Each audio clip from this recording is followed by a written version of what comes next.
Hello guys, this is Andrea TV Kenya and we welcome you once again. I'm having a guest and I'm glad to host brother Luke. Luke was my classmate and we have been in touch since then. I realized that he has been doing some good work, so I decided to call him today so that we can have a talk, so that he can tell us on the progress. Otherwise, brother Luke, Yep. karibu sana. Asante This sana. is Andrea TV Kenya. Glory to God. So, who is brother Luke? Brother Luke Maoni is my name. I was born some years ago in a town known as Rongo. I studied in Rongo. I attended Siala Primary. I attended various number of primary schools. I finished my class 8 in Yarach Primary School. And I'm a second born from a family, having 5 siblings, and we thank God, and today we thank God where I am. Yeah. So the last time we physically met was in class 8, I think. Yeah, exactly. After our KCPE. Sure. So was after then, where did you join? After KCP, I joined Anjego Secondary School, that is in Migori County, Migori Town, where I attended Form 1 to Form 4. And it was amazing being Anjego High School. Yeah, then from Anjego High School, after Form 4, I joined Kisumu National Polytechnic, where I pursued mechanical engineering diploma. Then later, like right now, currently I'm pursuing business management in KCA University. Yeah. That's in Kisumu still. That is still in Kisumu. Yeah. And the main reason as to why we are here today, currently you are a pastor. Sure. So to say. Yeah. And being a youth, it's always something hard. Most of the youth don't find themselves at the feet of the Lord. Exactly. Now, we want to know what's the turning point. Because you know how I knew in primary. And you also know how I knew you in primary. Sure. And even those who are going to watch this, there are those that knew you in a different way. Sure. So, will you share with us your journey from childhood up to class 8, and now from then, we'll pick up to the point you are now? As to that question, I was born in a family where people know God. My parents, my dad and mom, were servants of God that were running church. And we grew up children that was loved. And in as much as our parents knew God, the devil never cared in holding our lives. I remember when I was still in primary school, I was not a good boy, and very many people knew me with my characters. Actually, I knew you better. Exactly. Very many people knew me with my characters. I had a disease known as scoliosis, and this is a disease wherever you see a scar, you feel uncomfortable. And every lady you may see pretty, hauko nampatia nafasi. Yeah, definitely. Yeah, so another thing that was in me again, I really loved music, and I was a dancer. And I remember chasing music from one place to another. One day we walked a distance, like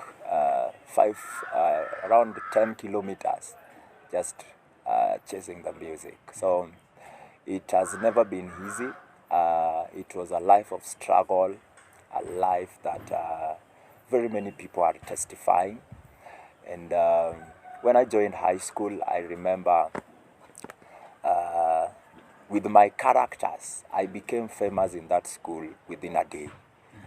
Because one day I was invited to a certain party and kulikuwa na jam session.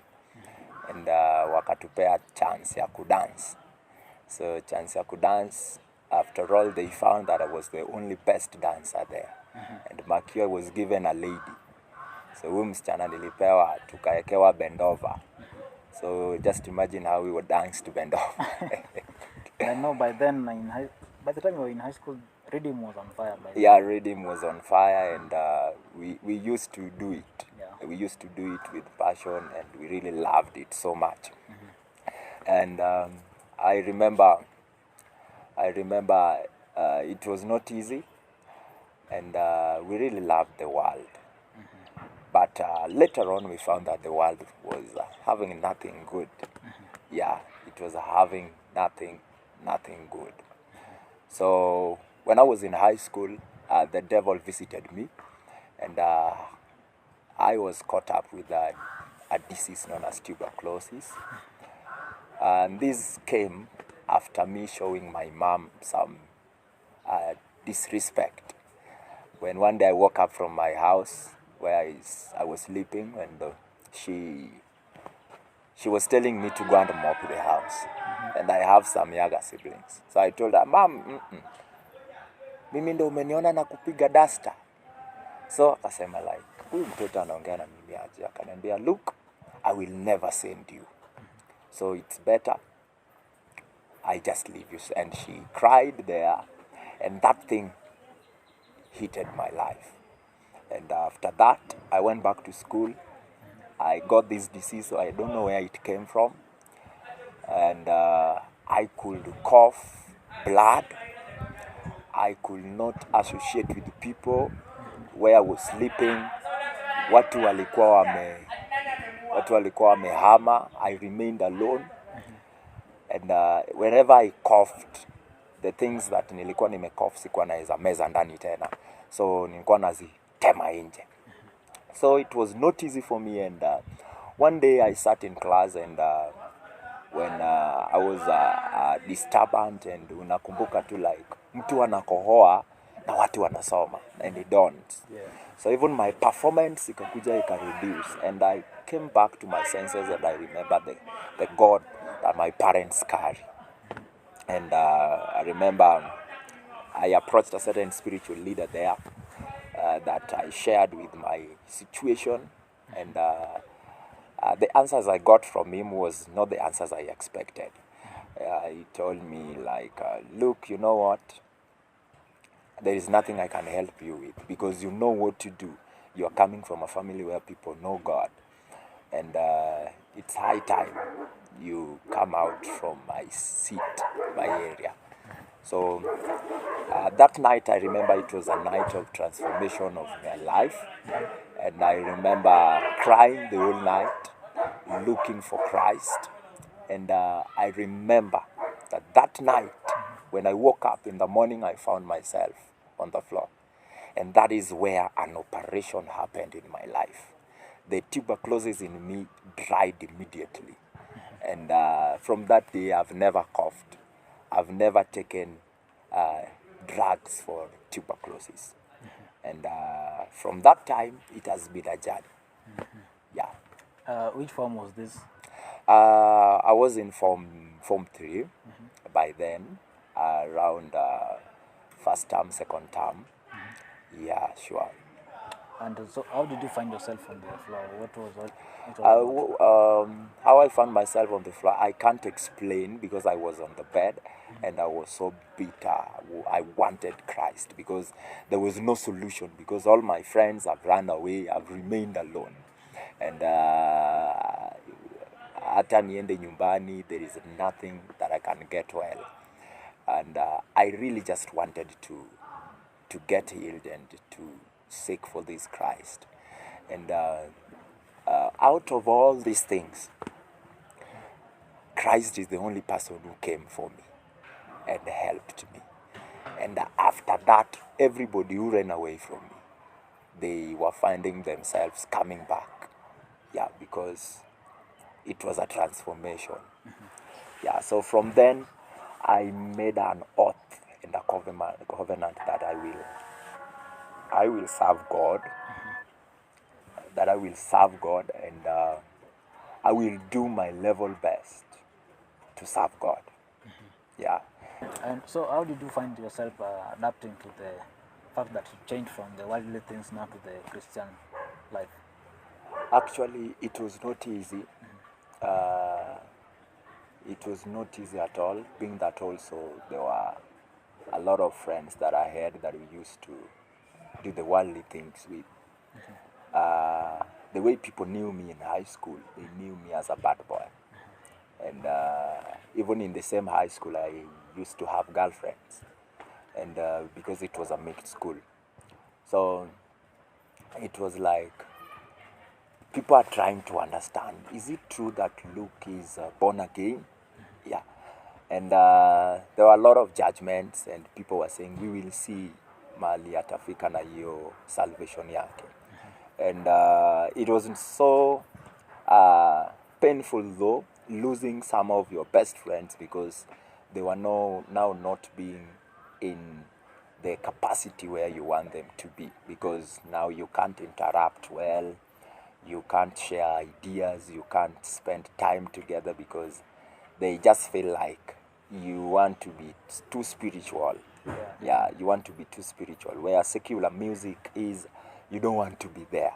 Yeah, and they were like, Luke, it is not true that Luke is born again. So it was not easy for people to accept. I remember in Form 3, no one accepted. In Form 4, I remember no one accepted that. Nobody accepted.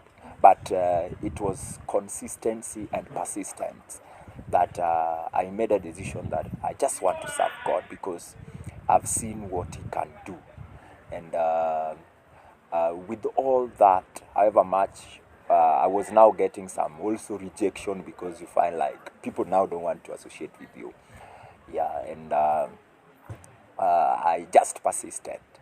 Even when I came back at home, nobody was like believing, because they knew me. Me, I could even sleep in church, because where my home is, there is a church. So I could even sleep in church and go for a disco matanga from church. And then I'm coming back to sleep in church.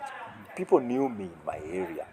And even in my area, I don't know if there is nobody who knew who never knew my character. They all knew me. But I thank God. The journey has been never easy. No one have been accepting it for the first time. But it came to a point where they were like, this boy is serious. Yeah, this boy is serious. There is a turnaround in his life. This boy is very serious. Yeah, so that was how I adopted. It was not easy. Even my own parents, hawakuwa na mimi. Yeah. In fact, that was my next question. Because personally, for the first time I saw you preach, you were live on Facebook. Sure. I think it's the very day I inboxed you. Yeah, sure. I was like, is this the look I know? Am somebody? Because even recently, nikiweka poster yako, some of our classmates were like, is this the look I know? Look what really that. happened? Look at that. And so, then we shared some memories at least. Yeah. Yeah. It reminded me of so many things. Like I say, when God's time comes, things will be changed. So you said your parents never believed. Yeah, they never believed, and I remember even me ministering. It was something that I never even started it at home. Yeah, I never even started it at home, because they were not like very sure, because me, I could come with girlfriends at home. Yeah, I could remember one day my dad was asking me, hey, young man, what is your plan with this lady you are like bringing here every weekend? And I was like very serious, very ignorant, that this lady is a good girl. Yeah, this lady is a good girl. If God have plans for us, then let us leave it for God. So they were not believing, including even my mom, because they knew me as a tough boy. They knew me how I could even walk out from the window and go to a bash somewhere. Yeah, and it was never easy. But the decision that I made was that I will serve God, whether people love it or they don't love it. I will serve God. I will serve God, because I know what God did to me. It was not my parents or whatever, or any other person, because my God is my God. Their God is their God. Yeah. Wow. And so between your father and mother, who really accepted this for the first time? my mom, because they used now to see some change in my life. I used to persist at serving God. I wanted to be found in a place of serving God. And even my prayer life changed, and I could pray, and I could even at times just open up the Bible and teach them kwa nyumba, share with them, tell them a revelation I'm getting about a word. But later on, after I got into ministry now very well, my parents could just see me, like some of my friends are seeing me in Facebook, YouTube. Yeah, they could just say, is this my real son? Huyu ni kijana wangu kweli? So hata wao, they were like very surprised. And then wakati Mungu ameanza sasa kunitoa chini, kuniinua kidogo, so that nianze kujulikana, is when they now accepted it, because the way I was a bad boy. Andrew, you know this. I know that. I was a bad boy. You are a bad boy. Yeah. So you said later your parents accepted it. And so how about the teachers in school? Those who knew you? Those who knew me, my ministry I've begun to grow. I've started to grow when I was out of high school. And that is where my persistence and my seriousness grew up, when I was out of high school. And actually, they most of them follow me online. Most of them were not accepting for the first time. And but today I can say like they are accepting it. I can get feedbacks from them at times when I minister, or at times when I have a mission, or at times when I post something. You'll find them. I remember there is one of my class teachers, Mr. Fred.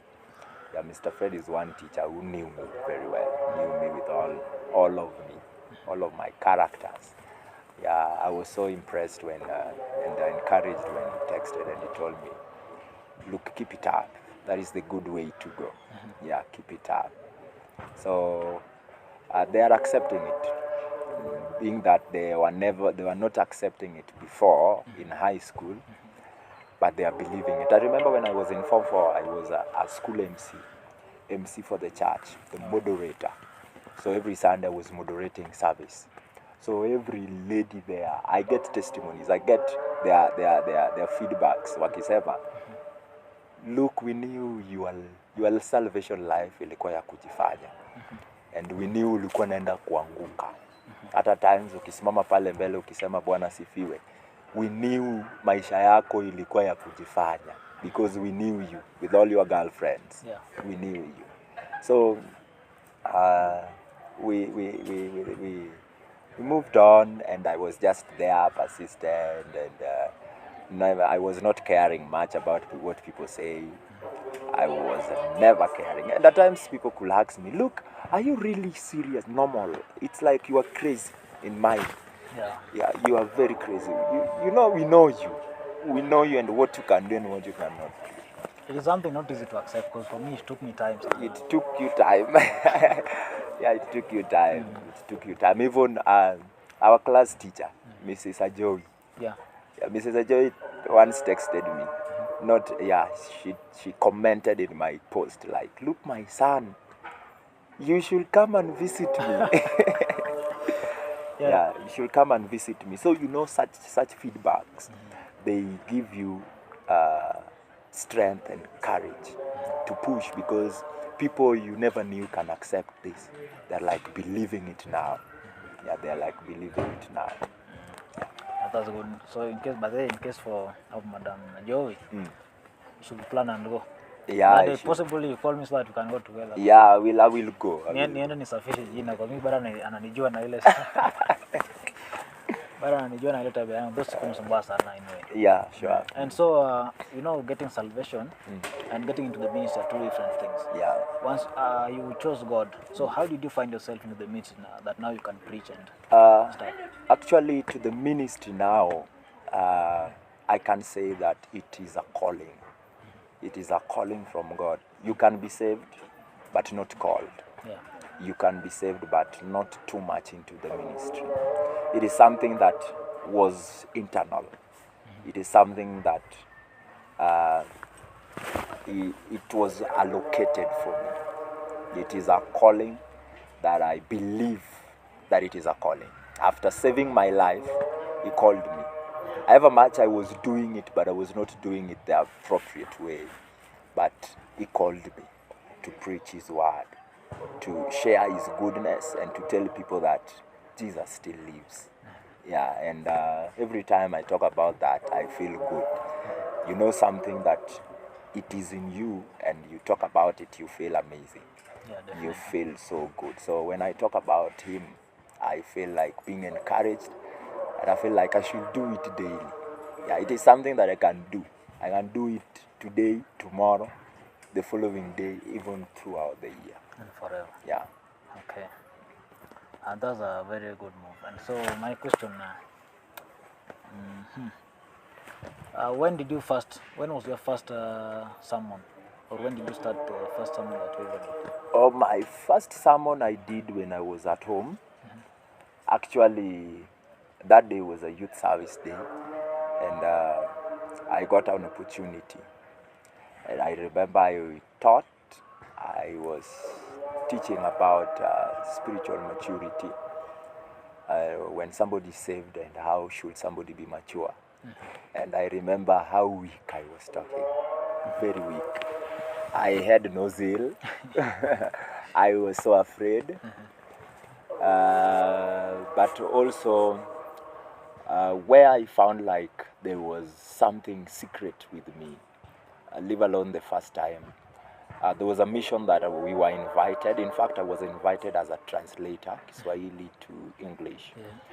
And the minister there is a mentor to me, and is known as Evangelist Dache. So he told me, look, you know, I've done crusade, now you will do revival. And then I was like, wow. So kiinje nikakubali, lakini kindani kitu inasema utaweza. So I came back to my favorite verses, yeah, that talks about the prodigal son. Yeah, where the son went to his dad that I want my belonging, my part. And the dad said that if that is what you want, I will give it to you. And later on, after getting all his properties, he sold them and he ran away. Yeah.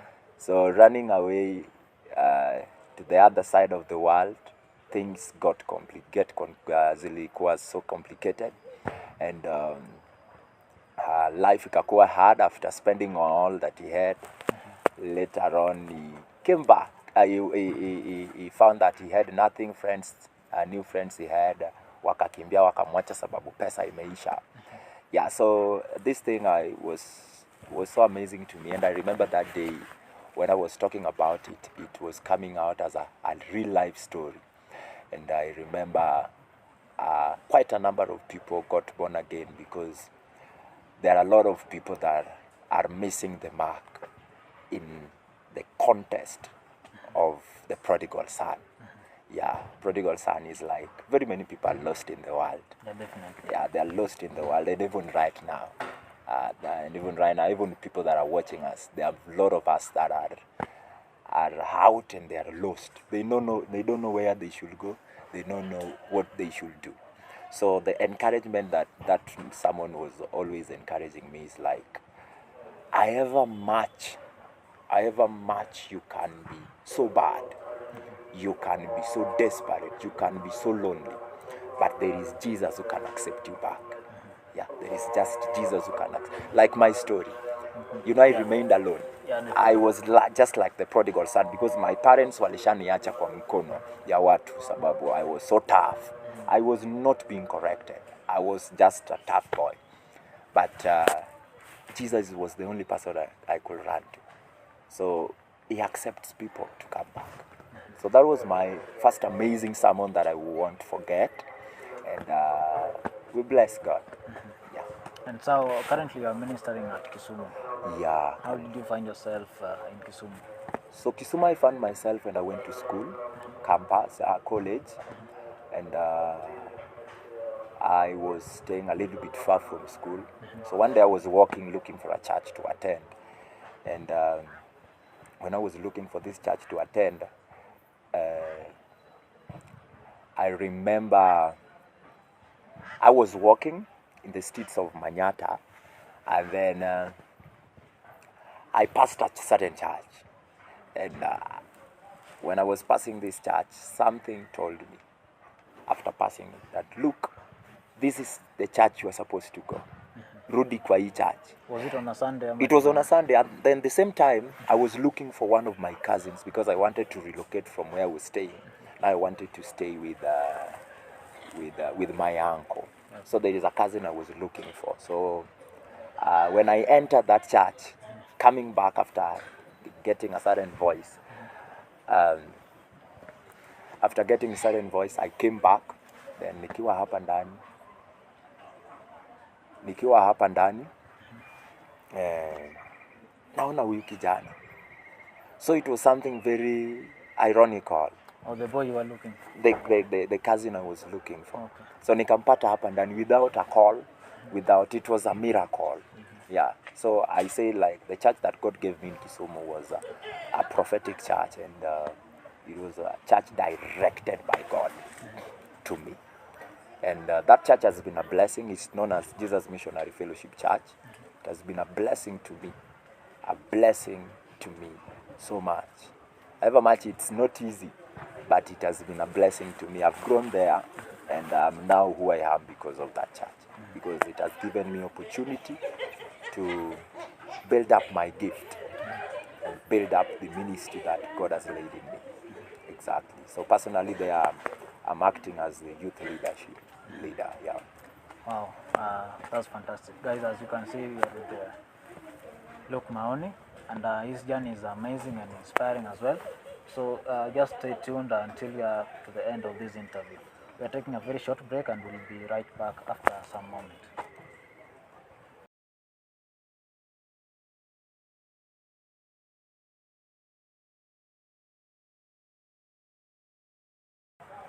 So guys, welcome back to our session. Just to remind you, my guest today is Brother Luke Maoni.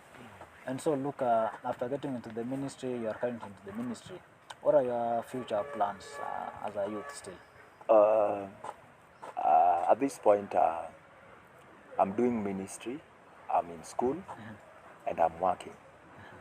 I have a lot of things in my mind, but what is in my heart is ministry. Because right now I'm working on a certain team in Kisumu known as Youth Jam. Youth Jam is an amazing team that is working on empowering youths and building them. We are preaching Jesus, reaching the society, the chokoras, the orphans, everyone around Kisumu that are youths. Not only in Kisumu alone, but we are building it up to become a global thing, and we are trusting God to get connection with these are many of our county's friends, so that we can build it up for it to be a nation thing, and then we are working for a global thing. Yeah, so my desire and my dream is to build up an amazing ministry for the young people, that even if somebody feel like life is coming to an end, but solution can find itself. Yeah, so that is what we are working on right now, and I'm focusing on that personally. I'm very serious on that. And like on this Sunday, we are going to have a launching for the Youth Jam. Yeah. And we are welcoming everybody across the world to come and join us online and even physical, so that we build up and we start off this journey together. Yeah, because what I know, one day, one time, people will say and will give a story that truly this boy started here and today is here. Exactly. So that's your plan. Yeah. And so we have many who are going to watch this short today, and maybe you may be having a word for them based on your personal life experience. What would you advise to the youth? Yeah, according to the topic that we were talking about today, that is being youthful, It's being fruitful. is being useful. Useful, yeah. Yeah, being youthful is being useful. I want to say that every youth has a use. Yeah, many a times youths have despised themselves due to their backgrounds, the environments, and even the kind of life they stay, and even the kind of education they get. But I want to say, let me go back to the Bible kidogo. So wacha niseme Biblia kidogo. No problem. In the book of Psalms, chapter number 127, verse number 3, the Bible talks about something very important that I love. He's saying, if you read verse number 4, that happy is he that have the arrows in his quiver. Arrows in his quiver. And then, before you reach there in Asemba, that blessed is a man. Huh?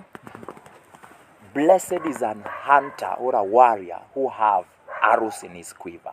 Naelewa. So the arrows are coming in like children of parents.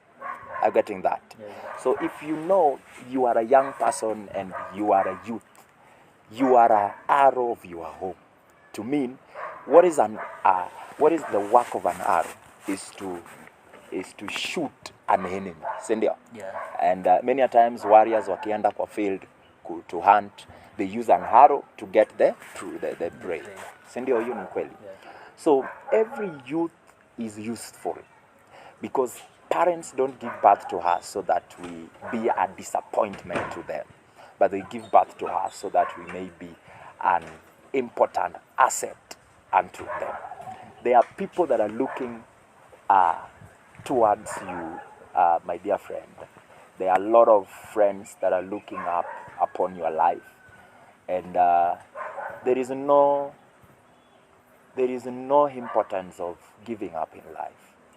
Solution is real, that Jesus is alive. He saves and he sets people free. Nobody knew that one day I will be the look people know today. But I can testify that Jesus is true. Salvation is true. The moment you accept Christ, he will turn around your life. We have seen many people, God turning around their lives. Yeah, we were just some young men that were called prostitutes. But today we are called men of God. Yeah. You can walk in the village and you find wazee wenye walisha kutemea mate, eti usinikuone ukitembea na huyo kijana. Leo anakusalimia Bwana asifiwe. Because of something that they see growing inside you.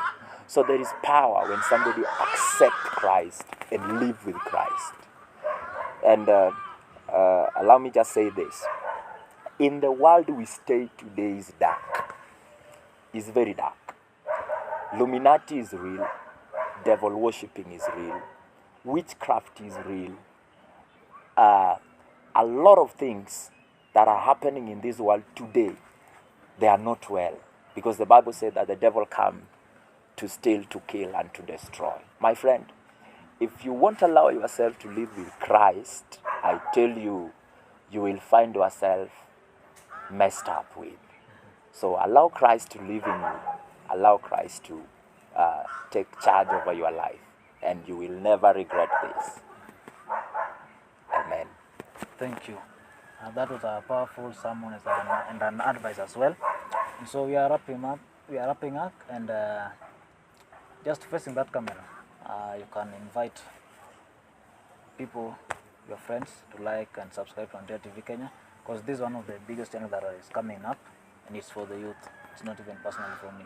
So anybody who has a talent, who has stories, inspirational or even emotional stories, you can come and share with us. So you can ask them to subscribe to our channel and like for more videos that are to come. Hey friends, I want to thank God for all of you that are watching this. I've known Andrew for quite a long time. He has been a friend, and having an opportunity to be here is a pleasure. And I want to tell you that everything is workable. What I want to say is we are here to support one another. If you are watching this, my friend, my sister, my mentor, my dad, kindly subscribe this YouTube channel, Andrea TV Kenya, and God will bless you. It will be a very important thing and a blessing if you will support this amazing move. My theme of this year has been, this is a year of prophetic, and allow me prophesy over your life. Whenever you will subscribe this YouTube channel, your life will never remain the same. It will never remain the same. And I pray that this amazing TV channel will grow to be an extraordinary Amen. TV channel. Thank you. Amen. God bless you. So until next time, guys, we are done. And safe journey and going back to Kisumu. Wow. And we'll meet there hopefully tomorrow. Thank you. Shalom.